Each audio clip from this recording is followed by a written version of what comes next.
Please be advised that this recorded webinar has been edited from its original format, which may have included a product demo and other engagement features.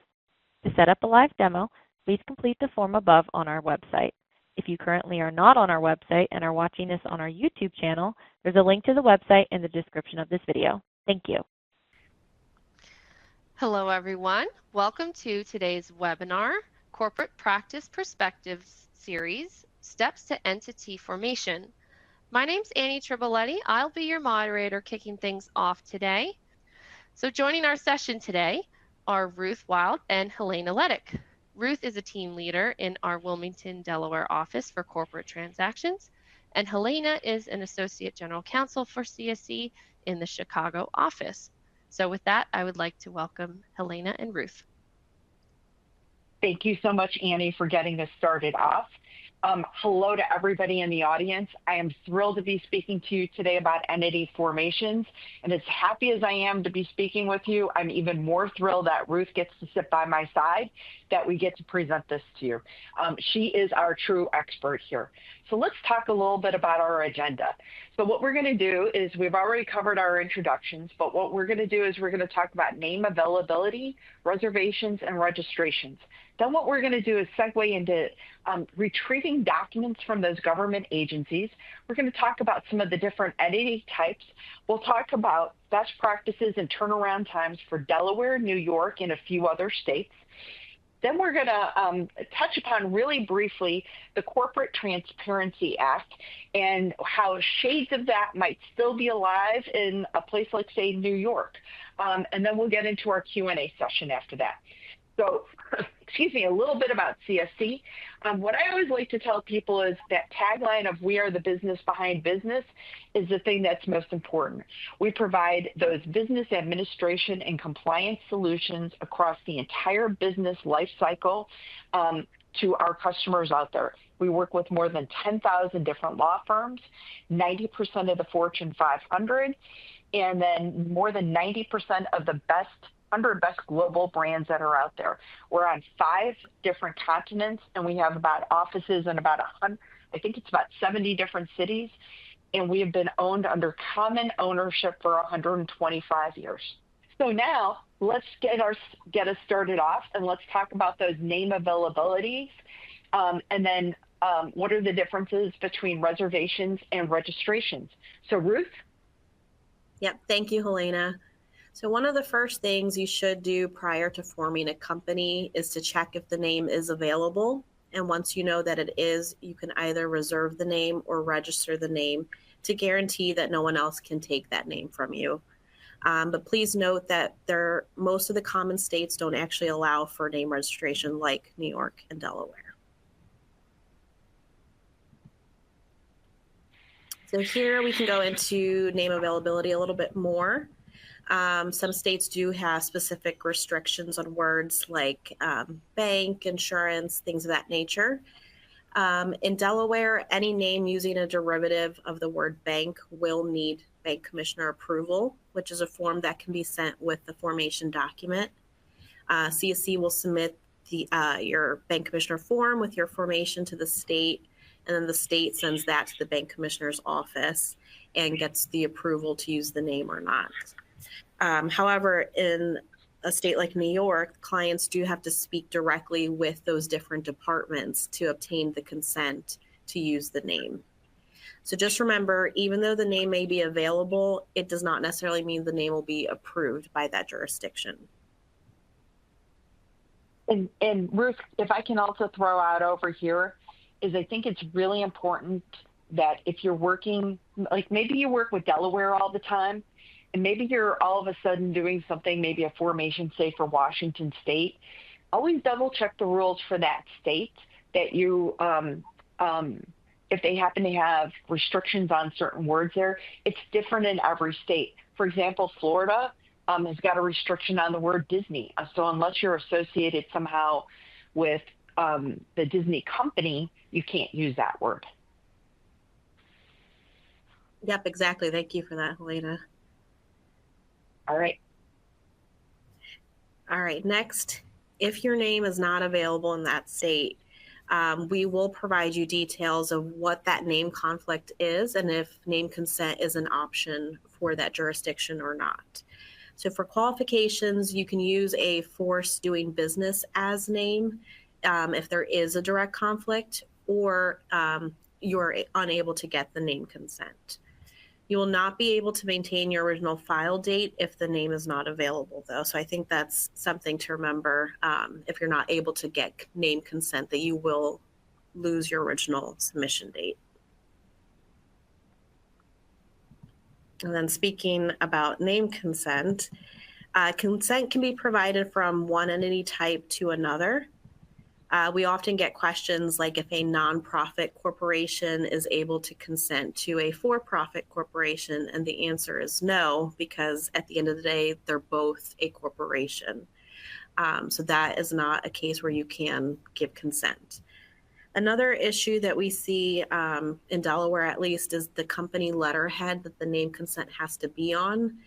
If the company does not yet have official letterhead to use, they just need to make sure that the consent letter has the company name, the address, and the phone number. Texas and Nevada do allow consent in some situations, but New York does not allow for name consent if there is a conflict.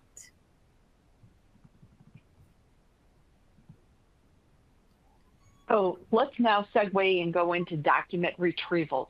So let's now talk about what are those documents that CSC can help you, our customers, retrieve those with. And so what we wanted to do was we kind of wanted to break it down into two category buckets. Those that happen to be filed with the different government agencies that can be retrieved, but those that can't be retrieved. So the ones that can't be retrieved are in the bottom bucket over there. And those are typically things such as bylaws and operating agreements, affidavits. But those documents that our CSC customers come to us for all the time are good standing certificates. So we help out with those. We can order certified copies also. But just remember, if you're ordering documents that may not be fall into that exact good standing category, just know that there might be some restrictions in certain states on being able to retrieve those. So for example, I'm in Illinois, and we have restrictions over here in Illinois that death certificates can only be retrieved by immediate family members or authorized agents. So that's not something that the general public can access. So that's just something to keep in mind. Those documents that can be filed, we can help you with, and that are allowed to be retrieved. So why in the world do you want to retrieve a good standing certificate? So for our very seasoned paralegals over here and tenured, they know they order these things from us all the time. But for the people in the audience who are listening who may still be in school or maybe earlier in their career or maybe doing litigation, the reason that you typically need a good standing certificate, I think, is one of the top two reasons that are on here, is that you're going into some type of a transactional event and that you need to be able to show your bank or financial institution or the other party that you are in compliance with the state. And everybody always thinks that this is an M&A type of situation, but it doesn't have to be that. It might be doing something like getting a corporate credit card, having to be able to get a bank account for that business, or maybe that you're leasing office space. The other most common reason that people retrieve good standing certificates is that you are expanding beyond your home state and you're doing a qualification in another state, and you have to provide that good standing certificate from your home domestic state, which sometimes actually needs to be a certified copy. All right. So let's go into these a little bit now. Here is our the different types of certificates that we have, Ruth. All right. So Delaware good standings can be pulled rather quickly, provided that your entity is in good standing. Another reason that you might get held up a little bit is if there's a filing in progress on that entity, that will delay us from being able to retrieve that document. Before requesting to order a good standing, it may be helpful just to check the entity status first, so you know what to expect in terms of, am I going to get this document quickly or not? In New York, you can get a good standing that indicates the entity is active but past due. So all that is needed to be active and in good standing is filing one biennial report, regardless of how many years is past due. There are two different kinds, the short form and the long form good standing, which I'll get into next. Okay, so the most entities do request a short form good standing, and that indicates simply they are active and in good standing. Delaware specifically will state the name of the entity, when it was formed, and will have a statement that the annual reports and taxes have been filed and paid, and that it's in good standing as of the date that it was ordered. Some states like Illinois or South Carolina do not offer a long form good standing option. And what's nice about the long form good standing option is that it includes everything that I just mentioned, plus a list of all the filings that are on that entity's record. In New York, the cost of a short form good standing and long form good standing is the same, but in Delaware, there is a price difference, and the turnaround is going to vary per state too. So like I was saying with Delaware, you can get it pretty instantaneously, but for something like Maryland, it can take up to 20 days to obtain a long form good standing. So be sure just to ask your registered agent about turnaround times in that specific state that you're requesting documents from. So another document that CSC is frequently asked for is tax status certificates. And this is different from your typical Secretary of State type of good standing certificate. These are typically obtained from the Department of Taxation or the Department of Revenue. And this is that certificate, the letter states that the entity is in compliance and has filed their tax forms, whatever those types of forms are, and that they have paid, that they've actually paid their taxes. And so these are typically needed for due diligence or maybe for closings. So that's something to keep in mind. But here are that third bullet point over there is be aware of roadblocks. And that's one that you really need to know about. So when Ruth was talking about getting our good standings, pretty much anybody can order those. But a tax status certificate can typically only be requested by an appropriate officer of that particular entity. So it couldn't be me asking for ABC Corp if I wasn't affiliated with it. It would have to be somebody from ABC Corp requesting that. So that's something to keep in mind. And then also tax status certificates can take a really long time. And Ruth, I'm going to defer to you on this with your expertise, but I do believe New York can be somewhere in the neighborhood of around 4 or 5 months, right? And Pennsylvania can take as long as 2 years. Does that sound right there? Gosh, I did not know that Pennsylvania, but yes, you are correct. And even with Delaware, it does take like 6 to 8 weeks, I believe, to obtain. Wow. Okay, so everybody, if you need to get those tax status certificates, build in that lead time for them. Another document that CSC can help you with, and this one, really important to know, is not a government document that we've been talking about, but this is a bring down. And so let's say that you've got a deal that's happening, you've got a closing that's coming up, and it's going to be, say, on the 1st of the month or something like that. And you've done all your good standing searches, everything's in compliance and everything's been buttoned up. But maybe you've got, that there are 4 or 5 big entities involved, or even 2 or 3 or 10 or 20, who knows, whatever that number is. And you just want to do a last minute check to make sure that those entities are in good compliance. You can reach out to CSC and we can do a search on that for you that morning, the day of your deal. And then we'll put it onto our letterhead and we'll send it to you, and you can take that to your closing, whatever that financial transaction is. So that's something that we can help you with. But again, crucially to know, this is not a government document. This is a service that CSC offers to its customers. So Ruth, why don't you take us into certified copies, I should say. Yeah, absolutely. So the certified copy is an official document from the Secretary of State that attests to the filing being a true and correct copy of the filing.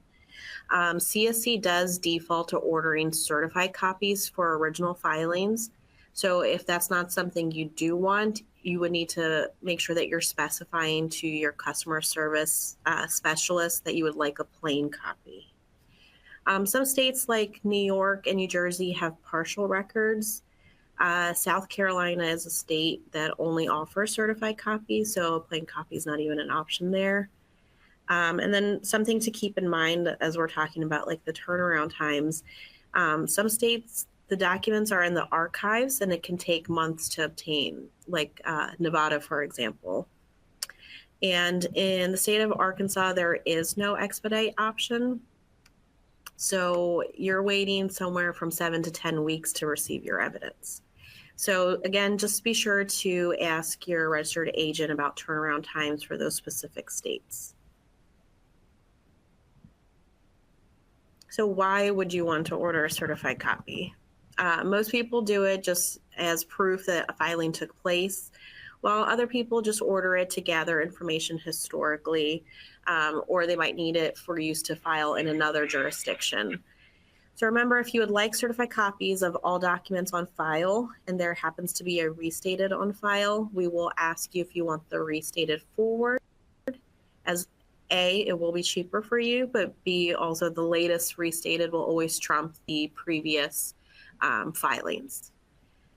So there are some states that charge different rates depending on the entity type, like in New Jersey, but some states have a flat rate, like I think it's Virginia, for example. I think it's $6 that they charge as a flat rate, but other states will charge per document or per page.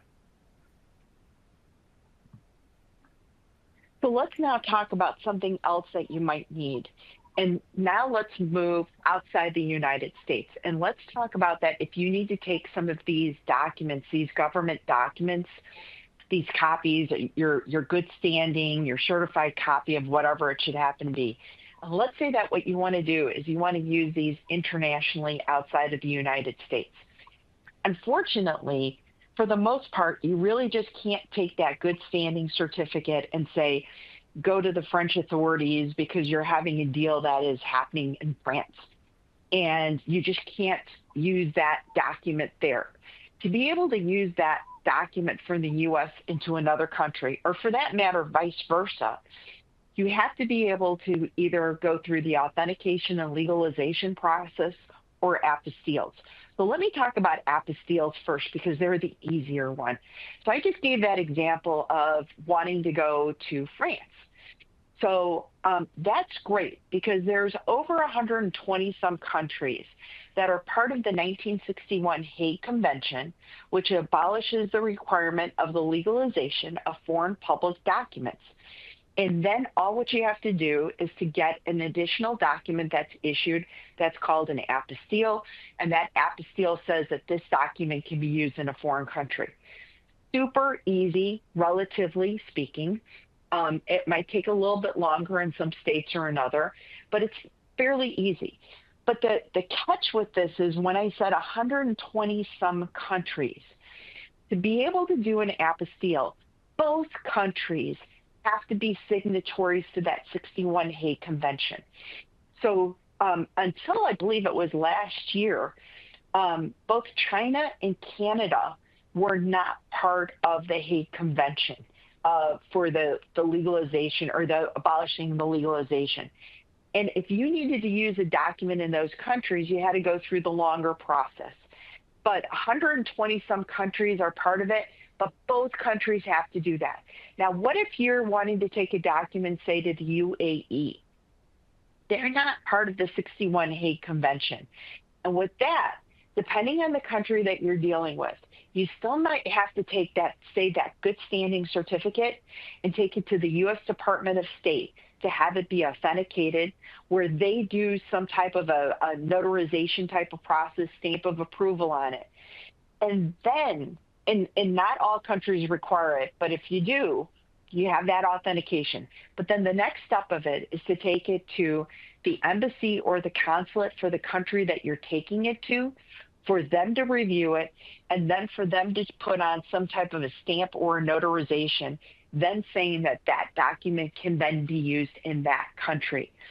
And unfortunately, If you have to go through the authentication and legalization process, it can take significantly longer.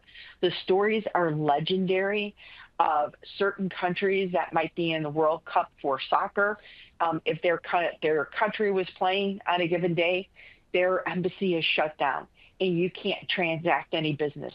Or maybe legalizations only happen in a couple of hour window in a given week. So you have those kinds of restrictions over there.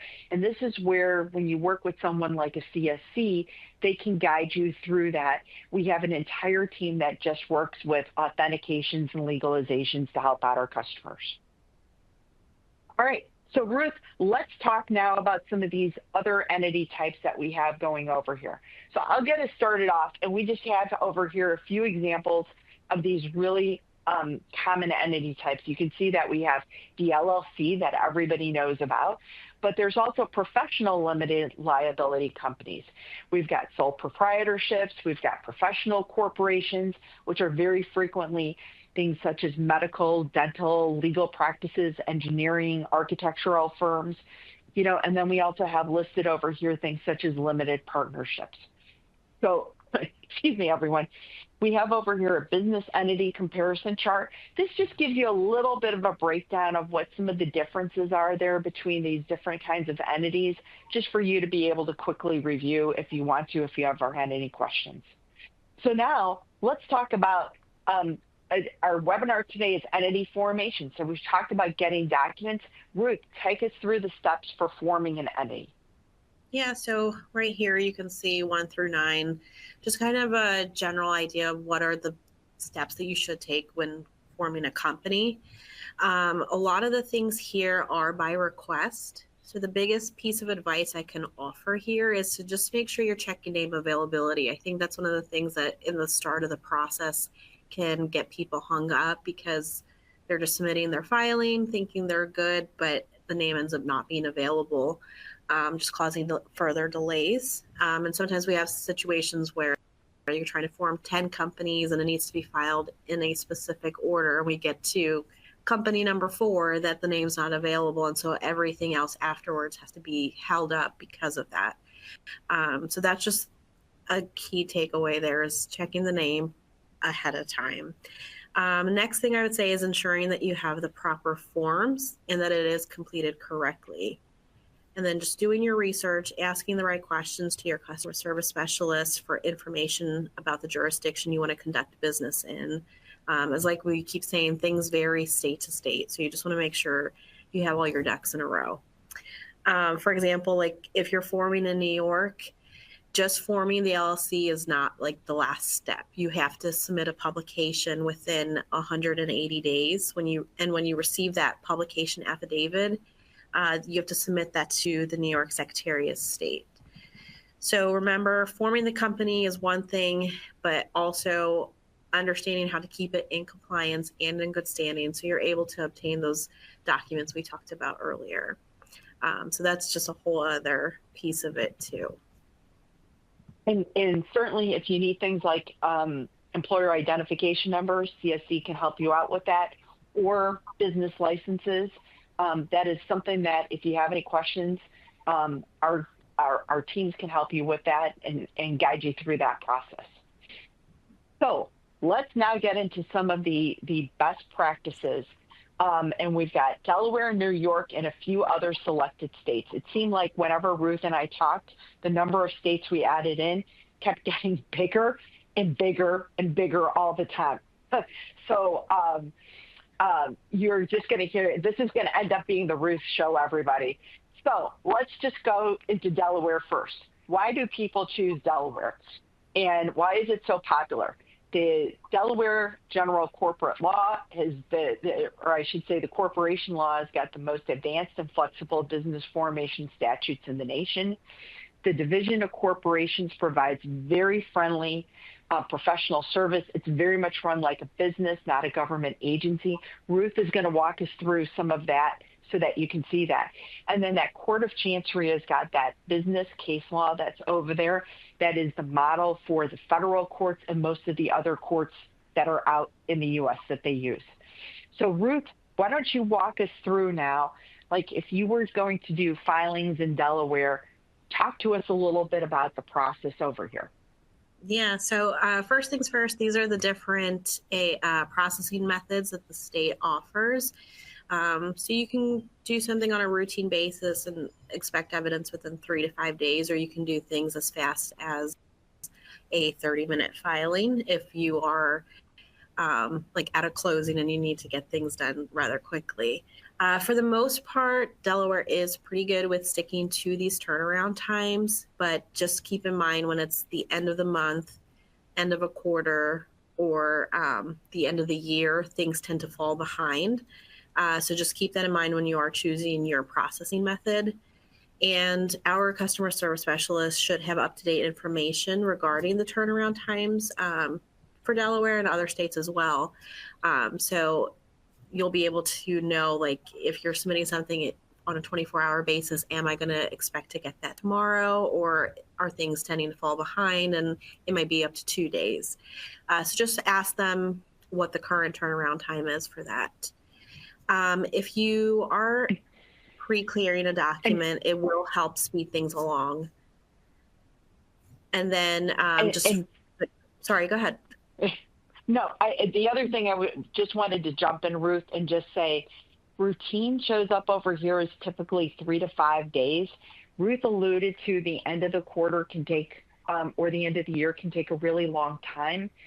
A few years back, and I think part of it was like a COVID situation, but Yep. routine filings at the end of the year were taking 60 days.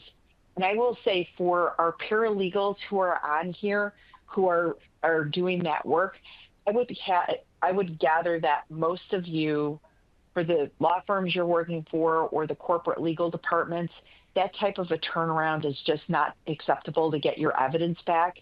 So I would generally say is, for the most part, I think it would be very rare for you to want to go beyond 24 hours. So sorry for interrupting, Ruth. No, you're totally fine. If you guys are going to do the 30-minute, 1 hour, 2 hour processing methods, it is helpful to have your documents pre-cleared, so that helps ensure that you are getting your filings back in that time frame. And then just to note that pre-clearance service, though, for Delaware, there's only 2 options, 2 hour and 24 hour. Right, so just some of the common filing errors that we see, and this will just help you be able to submit your filings without further delay. These are just like the 4 top things when it comes to formations. Please ensure that your document is executed properly. And what I mean by that is that the execution date is complete and it's not in the future. So not trying to submit something today when really the execution date is listed as October 1st. Another thing is for the document, it needs to be signed. So it needs to have a live or conformed signature, the printed name of signer, and then the appropriate signer title, depending on what document you're filing. So for corporations, it has to be the incorporator that's signing. For LLCs, it can be the organizer, member, authorized person. And for your limited partnerships, it has to be the general partner that's listed on the document that's listed in the execution, and then the signer on behalf of that entity, assuming the general partner is another entity. And just an important thing to note, if the document is not signed, we cannot secure the file date. So I know with Delaware, file date is critical. So that's another thing, just to make sure your document is completely executed before sending it to us. Another thing is just making sure that you're using the right form and referencing the correct sections of law. Ideally, the document should be typed, but if it is going to be handwritten, making sure that it's legible. And lastly, that the agent's name and address should appear how it is in the state's record. So for example, CSE's name must be listed as Corporation Service Company, and our address needs to be our current headquarter address. That's the 251 Little Falls Drive, Wilmington 19808. Corporation filings are the only ones that require our county to be listed as well. So that would be Newcastle County. Okay, so for New York cutoffs, Given that routine filings can take up to 6 months, we do caution clients of choosing that as a processing method, because you can just wait that long only to find out that someone who chose a quicker processing method took your name in that time frame. The cost for expedite is also pretty reasonable. A 24-hour, for example, is just $25. So it may make sense just to choose that expedite option.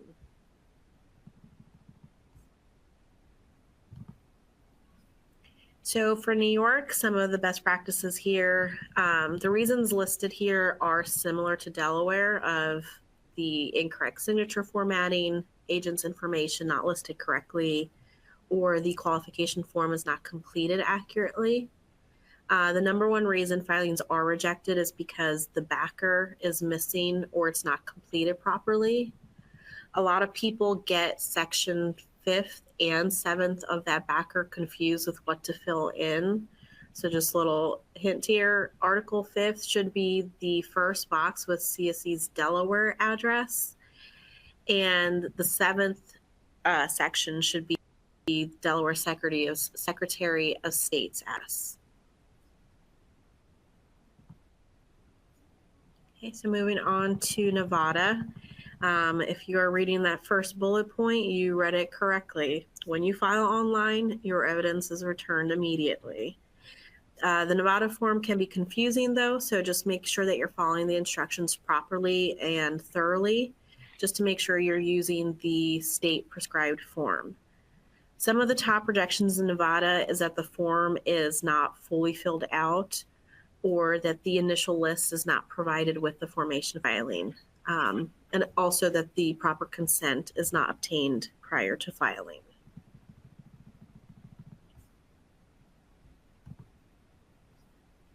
So for Texas here, what I wanted to point out on this slide is that the manager and member section on the form is often overlooked, which delays the filing as it is a requirement to be completed. Please also note that conformed signatures are not allowed, but electronic signatures are.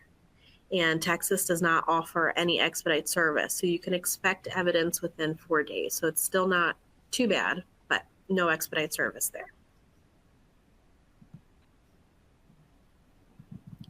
Okay, with Wyoming, name consent is not an option in the state, so be sure that the entity name is available prior to filing.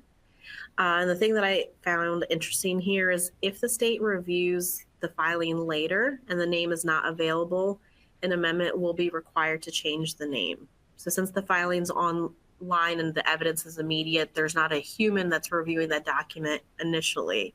So that's where it comes into play, where when the state's going to review later down the road, they might ask you to change the name if it's actually not available.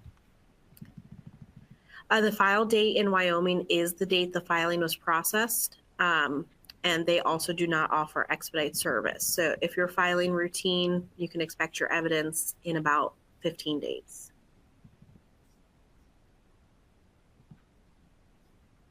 So with the state of California, self-drafted forms can be sent over the counter as 24-hour service or 4-hour service. But if you're doing the 4-hour service, it needs to be pre-cleared. And effective since January 21st, formations must be submitted online. There are some things that are still submitted over the counter. So things like a nonprofit corporation, they do tend to go over the counter still since it's self-drafted. Title is not required for the signer on formation documents. So that's something that's good to know.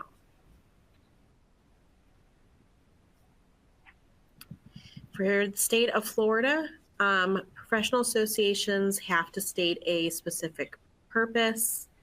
Nonprofit corporations can list 0 directors, but if you are going to list, you have to list 3. So basically, you can't have 1 or 2. It can be 0, or it needs to be 3 or more. And nonprofit corporations must list the manner in which the directors are elected, but it is something like a general statement, like the manner in which directors are elected or appointed as stated in the bylaws. So that's all you need to state. It doesn't have to be anything super lengthy. For the state of Illinois, on formation documents, the authorized, issued, and consideration sections must be completed. Professional LLCs and LP filings are not available online. And LLC formations, the member manager section must list at least one of those and include an address.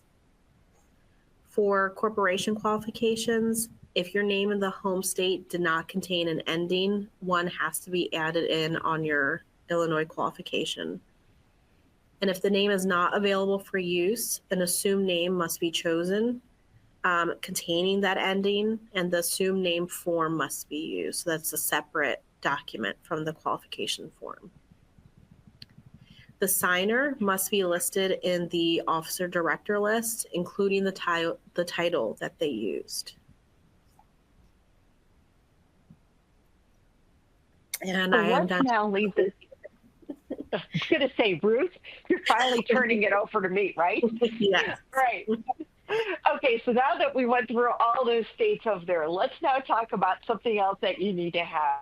Every single entity, both domestic and foreign, has to have a registered agent.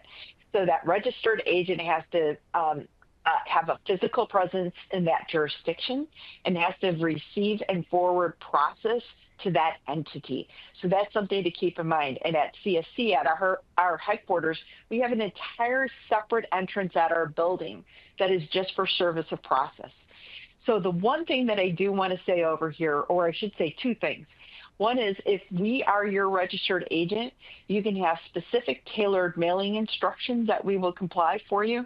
And then the other thing is, this is, I think, for our paralegals who are joining us from law firms. If you're newer career, one thing to definitely keep in mind is make sure that you get very specific contact information for that entity, and let your registered agent, such as CSC, know who is the contact. Because otherwise, if you don't give us someone, we will use you, and chances are your firm does not want to have you, the paralegal, being listed as the contact person. So that's just something to keep in mind over there. But again, everybody's got to have that registered agent. And as Ruth alluded to earlier, you've got to have that correct address. So for example, in Delaware, it's got to be the Corporation Service Company, not CSC, and you got to have our current address as 251 Little Falls Drive. So now what we're going to do is let's do a quick little jump and talk really briefly about the CTA. So if you were anywhere in the entity formation space or any kind of compliance space for the last 2-3 years, everybody talked about the Corporate Transparency Act. And so, here it was, we had to start doing filings and things like that. And the presidential administration changed, and the focus on the CTA went away. And so what happened was, back in March 2025, FinCEN narrowed the beneficial ownership information reporting requirements to entities that are formed under the laws of a foreign country and then registered to do business in any U.S. state or territory. And was talking with one of my colleagues who knows much more about the CTA than I do. I believe that the estimate is that is somewhere in the neighborhood of about 10,000 entities in the United States. So that far cry from over 30 million entities, we're down to certainly well below 1 million entities. And the other thing is that U.S. persons are exempt from that reporting requirement and from providing their beneficial ownership information. So that's something to keep in mind. So now you think, well, it's all gone away. Not quite. Let's now talk about for a moment the New York LLC Transparency Act. So the law will be taking effect on January 1, 2026. But as far as I know, there are no regs yet that are out there that are kind of walking through the steps of this. It's following the model of the CTA with those categories of exemptions that were out there, but there aren't specific regs. And this is something that if you are falling into this with the New York LLC for formations or qualifications, stay on top of this, because this is probably going to be changing for you coming up.